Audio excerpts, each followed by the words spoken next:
in Quake, too.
What the? Well, at least I'm, not dead from that. But what the hell even attacked me? Konnichiwa, Mr. Reviewer. Oh, Kabuki Warriors on the Xbox. That's funny, I actually don't remember owning a copy of you. So, where the hell did you even come from? I snuck into your room while you were asleep. Yeah, that's a little creepy, but, what the hell do you want? And why didn't you kill me? I am here to train you against your biggest enemy, the one they call Mr. Mannequin Man. Oh, you know of him? Look, I don't think I need any training against something that's not even a foot tall, made of wood, has no eyes, no penis. You are going to play Kabuki Warriors to get your skill and strength up, whether you like it or not. Let me explain. I've heard rumors of the Mannequin Man planning to launch a full frontal assault with a bunch of infamously terrible video games. The weak-minded will fall at the sight of such horrible atrocities. That is why I am here, to help you build up your body against these foes.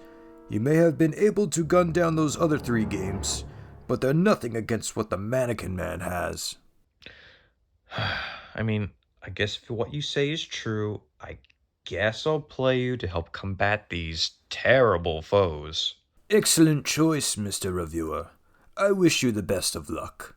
Well, thanks for the insight, Kabuki Warriors, but something tells me I'm not gonna have a lot of fun playing this game, but it's worth a shot, I guess. Kabuki Warriors. I bet a bunch of you probably never even heard of this game. Kabuki Warriors was a very early original Xbox release. It literally came out 4 days after the Xbox was launched. Would you consider it a launch title at that point? The game is a one-on-one fighting game developed by Genki or Genki or however you pronounce it, who has one of the greatest logos I've ever seen for a video game company. But let this logo set the stage for the game you're about to see. Crave Entertainment also published this game. I don't know if they had any say on this game, but I felt the need to mention it just in case someone in the comments wants to mention it. Kabuki Warriors was met with overwhelmingly negative reviews when it was released. But why is that? Well, I guess we're both about to find out for ourselves once we actually start playing. For some reason, this game is actually backwards compatible with the 360. You would think a game that was received so poorly by the public wouldn't get this kind of treatment. Well, I guess if shit like Drake of the 99 Dragons is playable on the 360, anything is possible. Well, I guess it's time to start my training. Something tells me it's not going to be that useful. Starting up the game, we'll play the opening movie, which I guess was impressive for the time. It looks kind of bizarre to me, probably because of the mocap, but while this is playing, let's go over the story, which is told in the manual.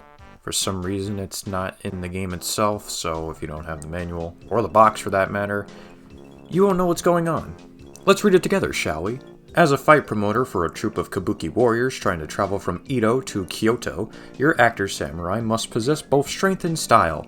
Along the way, you will have to fight other Kabuki troops, garner the crowd's favor to receive tips, and trade warriors with your defeated counterparts. You will need a very accomplished group of actors/samurai when you arrive in Kyoto to defeat the city's star troupe.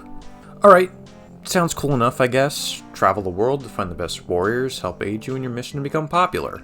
Sounds fun. What could go wrong? After the intro, you're then dropped into the main menu. There are 3 modes to choose from, and just to get out of the way, Versus mode is strictly multiplayer and does nothing if you don't have multiple controllers, or friends for that matter. So we'll start with the main campaign, the Tour mode. This game really wants you to play with others, just FYI. Granted, it'd probably be a lot more enjoyable, but trust me, after seeing how this game plays, you'll be lucky to find anyone to play this with you. On the selection screen, you can choose which match you'd like to enter. The further down the line you go, the more money it's going to cost. The end goal of all this is to reach the end of the line in as little days as possible. Really, this is all for your own personal high score or just to battle it out between your friends. But in order to get money, you gotta win fights. Let's start out at the very beginning. You choose your character, which at the start you only have one guy who looks like this. Load up into the match and...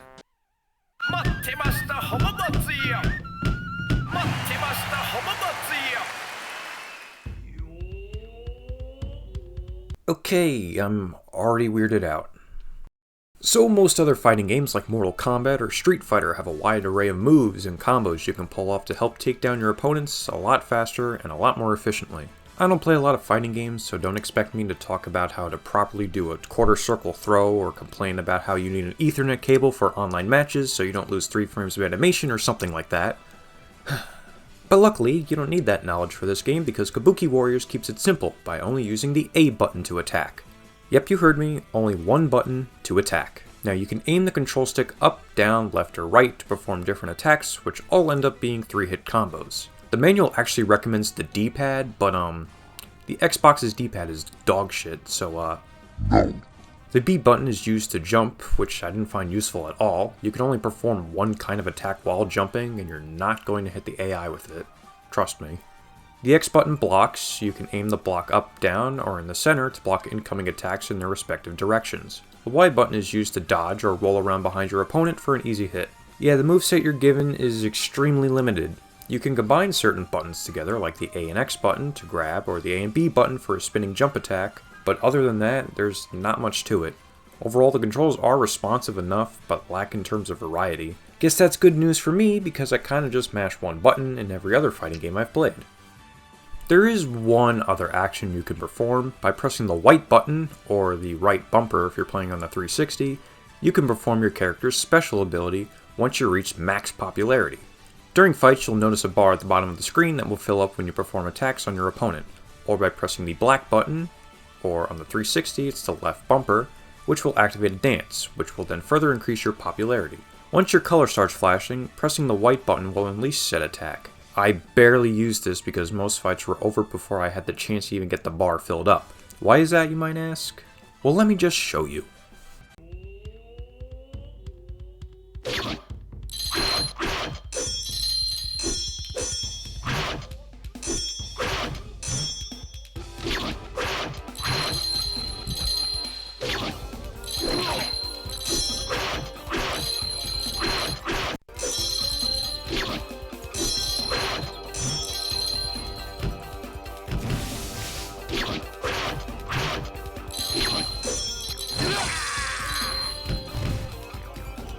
Yeah, the AI is fucking garbage. One thing you'll notice very quickly about this game is how completely terrible the AI is.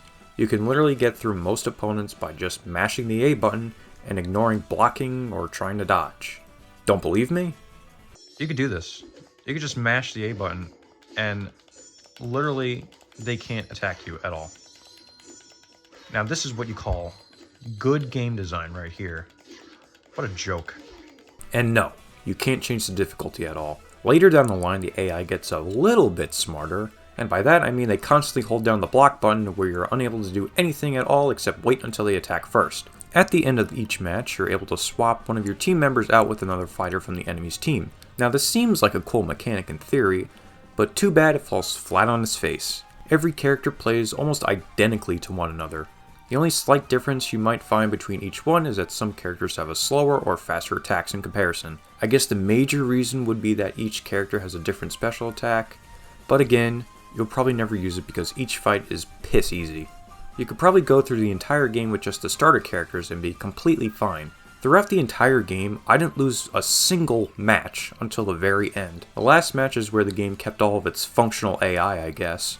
If you do lose, you can just try again or go back to previous areas you may have skipped to grab a different fighter if you so desire. After winning the final round, you get your congratulations spiel, high score, and credits. It's a fairly short experience. The only other single player mode is the time attack. In this mode, you select a character and have to go through a gauntlet match fighting every other character in the game. Much like tour mode, it's all about doing it as fast as possible. You get your score at the end, and back to the menu you go. Well, overall, the gameplay is pretty brainless. Since the AI sucks so much, you can just mash one button throughout a majority of fights and win a crap load of prize money to skip a majority of stages. The controls are very limited, so if you're one of those sweat-tard fighting game players, you probably won't enjoy this very much. Now it's time to talk about the presentation. It's, interesting? The graphics are not the prettiest thing, especially with some of the character models. Literally 3 of the fighters are the exact same model, except one wears white, gray, or black. The other models that have some effort put into them don't look as terrible, but they have no facial animations or expressions. The stages you fight on are also pretty dead. Most of the backgrounds are just large paintings. There's a little bit more background variety in the time attack mode, but there's no life within them. Most of the movement I saw in the background was a spinning water wheel. Isn't that exciting? The sound design is also very limited. At most you'll get a few grunts, the same 2 stock sounding sword swipes, footsteps, and a blocking sound. Any attack you pull off does not feel satisfying at all due to the very bland sound effects. The music is fine, I guess? It's not terrible, but it's not memorable either. The music that plays on the level select screen got on my nerves though, with the one guy going whoa every 10 seconds. I only say this bothers me because I had to take a massive shit while recording this game, so I was stuck hearing it in the other room while dumping ass. Why'd I write that down? Like I give a shit. Yeah, the game's presentation sucks. Just move on.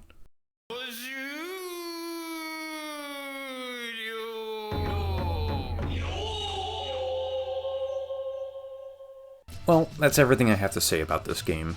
There's really not much else to it besides fighting the same opponents over and over again to try and beat your high score. The controls are very limited, so most matches just consist of mashing one button.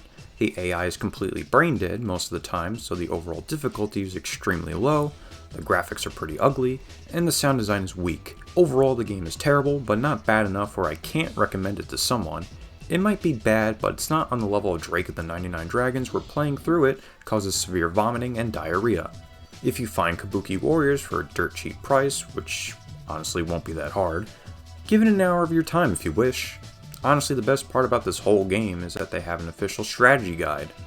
I'm not joking, it's in the manual, it's right there. I wonder if anyone actually bought it. Did anyone have trouble playing through this game? I need to know. Anyway, I have some unfinished business I need to take care of. Well, that was a load of shit. Thank you, Kabuki Warriors, for letting me play you. All that training meant nothing.